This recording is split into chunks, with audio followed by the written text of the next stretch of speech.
Silakan duduk.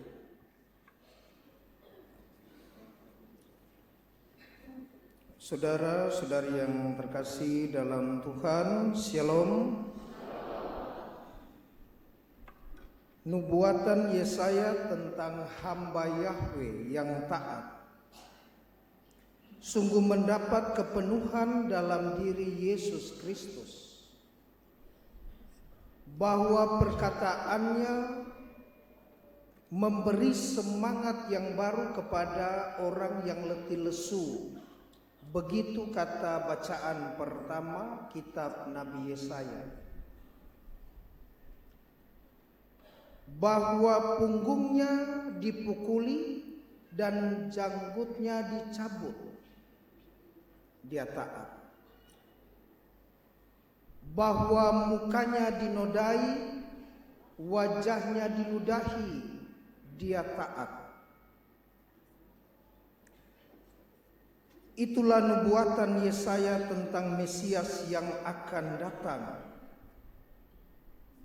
Dalam kisah sengsara yang kita dengarkan, semuanya menjadi kentara bahwa derita dari Yesus Kristus dialami sungguh sebagai penggenapan. Dan setelah semuanya tergenapi dan para murid dibekali, mereka terus meyakini akan peristiwa sengsara ini sebagai jalan memperoleh keselamatan. Bahkan kalaupun jalan itu harus ditempuh dengan kematian.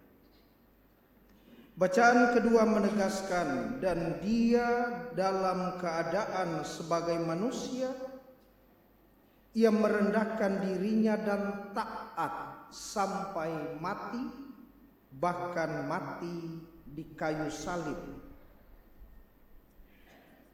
Kata-kata mati tidak diganti dengan wafat atau mangkat, juga meninggal, sebagai satu kata yang diperhalus, tetapi memang mati. Semua orang tahu mati, wafat, mangkat, gugur adalah berpulang ke hadapan Pencipta. Tetapi mati dari Yesus adalah menggenaskan. Kalau kita juga mengerti bahasa aslinya yang kemudian diterjemahkan dalam bahasa Inggris, tidak mengatakan bahwa Jesus was passed away. Tidak. Tetapi Jesus was died. Kalau meninggal, pass away, meninggal dengan biasa, di rumah sakit, di rumah. Tetapi ketika dikatakan died, mati, memang mati, tergenapilah apa yang dinubuatkan para nabi. Dia terhitung mati secara menggenaskan di antara para penjahat, kendati dia tidak berdosa. Saudara-saudari yang terkasih dalam Tuhan, kita sekarang memasuki pekan suci. Pekan suci. Pekan yang bukan saja ada dalam suasana kesucian ruang dan waktu, tetapi juga kesempatan untuk menyucikan diri. Kita sudah melaksanakan atau mengikuti atau menjalankan praktek puasa, dan sebelum memasuki pekan suci ada sakramen tobat, pengampunan dosa. Dan ini adalah sarana untuk memurnikan, menyucikan hidup kita. Saya tidak bisa membayangkan kalau tidak ada sakramen pengakuan dosa. maka kemungkinan kita duduk di dalam kamar dan berdoa, Tuhan ampunilah dosaku, tetapi tidak terjadi secara sakramental melalui gereja kudusnya. Pastor bicara-bicara, pastor mengaku dosa, kah? Sama Bapak Ibu.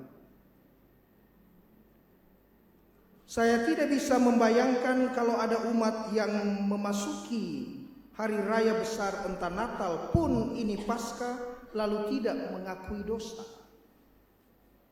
Apakah Anda sepupu dari Paulus? Bersyukurlah dan terkejutlah Pastor Alex dan saya ketika disediakan 3 hari dan tidak cukup bagi umat memajang waktu itu, waktu 3 hari itu untuk mengaku dosa. Dan kebijakan yang diambil oleh pastor paroki adalah besok dan Selasa dibuka pintu kerahiman sebelum memasuki Tri Hari Suci. Waktu untuk membereskan hal yang tidak kelihatan. Kalau kita mati sebelum Paskah, kita mati sebelum Paskah, tidak sempat mengaku dosa, maka mati saja tidak bangkit.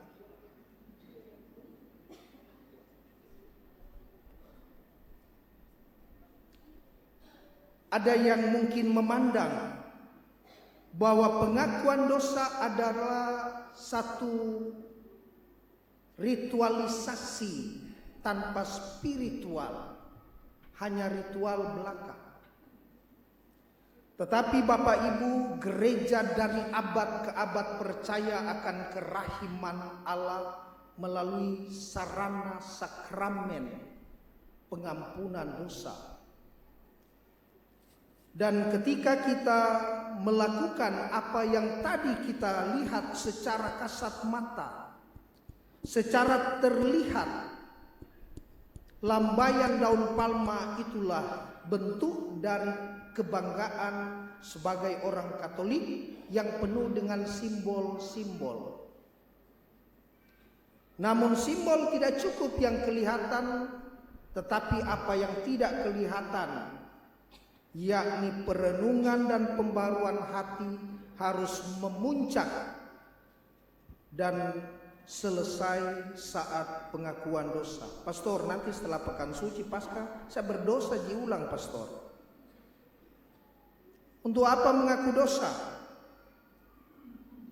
Bapak Ibu, kalau pakaian Anda kotor, Anda akan cuci, tidak Anda buang. Setelah dicuci, Anda jemur, setrika, kispray sedikit, dilipat, taruh di lemari untuk dipakai lagi. Begitu juga kita manusia. Karena mengenakan pakaian ada konsekuensi akan kotor, maka mengenakan kemanusiaan akan ada konsekuensi berdosa. Kapan pastor berhenti? Mati Miko. Itu tidak berdosa setelah mati. Tetapi orang yang berdosa tidak dibuang Allah, tetapi dibersihkan dalam sakramen pengampunan. Dan setelah dibersihkan, pakaian yang kita pakai setelah bersih akan kotor dari luar dan dari dalam. Akan kotor karena debu yang bertebaran, partikel bebas, mungkin burung jatuh, getah pohon, makan palu basah, tumpah, tapi dicuci dari luar. Namun dari dalam karena bau badan, keringat kita akan juga kotor. Sama dengan kemanusiaan. Dari luar karena perjumpaan dengan peristiwa, dengan pengalaman bersama orang lain. Tapi dari dalam ini Bapak Ibu juga yang sering, tidak sedikit, kedengkian, kemarahan, kebencian. tetapi lalu kita mengaku dosa dan bersih lagi. Minimal saat kita bangkit, kita tidak saja melihat kain kafan dalam kubur Yesus, tetapi juga melihat pribadi yang telah bangkit. Jangan-jangan kalau kita tidak mengaku dosa, maka yang kita lihat kubur kosong dengan kafan, tetapi kita tidak berjumpa seperti murid Yesus, Maria, yang disapa oleh Yesus, Maria. Dan Maria menjawab, Rabuni, karena dia kenal Yesus. Saudara-saudari yang terkasih dalam Tuhan, waktu pekan suci adalah waktu menyucikan diri. Tetapi juga pekan suci adalah waktu berkenosis bersama Yesus. Berkenosis artinya mengosongkan diri dan merendahkan hati, sebagaimana yang dikatakan dalam bacaan kedua tadi. Kita meneladan Yesus, ia telah mengosongkan dirinya dan mengambil rupa seorang hamba dan menjadi sama dengan manusia. Kalau daun palma sudah dilambaikan pada minggu palma ini, memasuki pekan suci.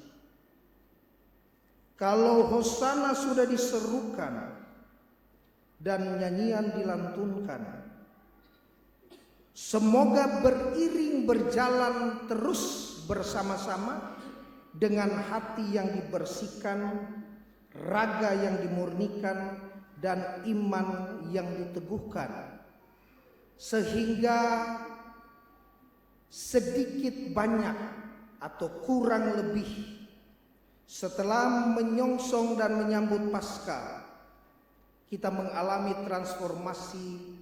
Cara berpikir kita berubah, cara merasa kita berubah, cara bertindak kita berubah, dan dengan demikian Paskah menjadi sungguh bermakna.